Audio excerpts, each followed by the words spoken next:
I'm going to tell you an interesting story. Avatar was used for fundraising purposes in Quito in Ecuador, capital city of Ecuador, to draw global media attention. This is not done by me. This was done by others. I only heard about it after the fact. The new film from James Cameron has come to Ecuador. It's a story about destruction of nature and indigenous people.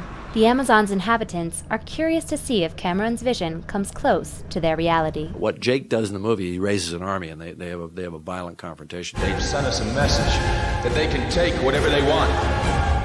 But we will send them a message that this is our land! They did some interviews with them afterwards. And one woman said, who was a tribal elder, these people in this movie are like us. They have the same problem we have. But they solve their problem through fighting. And we don't believe in that. We believe that we need to solve our problem with dialogue. In the movie, it doesn't show dialogue. It shows war. It's as if the only solution is war. And to begin with, we see that the conflict is not resolved because everything is left destroyed. And at the same time, human lives were lost. So I believe there should be another message. So this movie needed a better message. And I thought, wow, I've been schooled.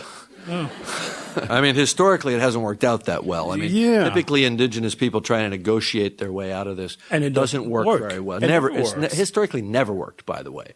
You know, they always get screwed. Why won't your organization engage in peace talks with the Israelis? You don't mean exactly peace talks. You mean capitulation, surrendering. Why not just talk? Talk to whom? Talk to the Israeli leaders. That's kind of conversation between the sword and the neck, you mean? Well, if there were no swords and no guns in the room, you could still talk. No, I had never seen any talk between a colonialist case and a national liberation movement. But despite this, why not talk? Talk about what? Talk about the possibility of not fighting. Not fighting for what? People usually fight for something and they stop fighting for something. Talk about stop fighting, why? Talk to stop fighting, to stop the death and the misery, the destruction, the pain.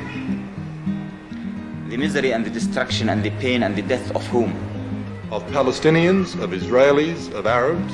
Of the Palestinian people who are uprooted, thrown in the camps, living in starvation, killed for 20 years, and forbidden to use even the name Palestinians. They're better that way than dead, though. Maybe to you, but to us, it's not. To us, to liberate our country, to have dignity, to have respect, to have our mere human rights is something as essential as life itself.